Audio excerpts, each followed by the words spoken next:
যে আপনারা যদি শেখ হাসিনার জন্য যদি এত কান্না আপনাদের মধ্যে আসে, তো শেখ হাসিনা ভারতে গিয়েছে, আপনারা ভারতের প্রধানমন্ত্রী নরেন্দ্র মোদীকে সরিয়ে শেখ হাসিনাকে আপনারা প্রধানমন্ত্রী হিসেবে ঘোষণা করেন। সে ভারতও রক্ষা করতে পারবে, তা আপনার সেভেন সিস্টারও রক্ষা করতে পারবে। আমি অ্যাডভোকেট গোবিন্দ প্রামাণিক, মহাসচিব, বাংলাদেশ জাতীয় হিন্দু মহাজোট। গতকাল বিকালে শেখ হাসিনার পদত্যাগের পরে এদেশের হিন্দু সম্প্রদায় মনে করেছিল যে তাদের উপর বিশাল একটা হামলা, লুটপাট, অগ্নিসংযোগের ঘটনা ঘটবে।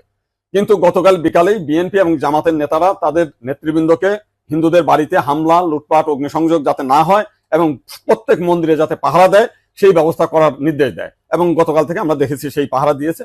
সাধারণভাবে হিন্দুদের উপরে বড় কোনো মন্দিরে কোনো হামলার ঘটনা ঘটে নাই।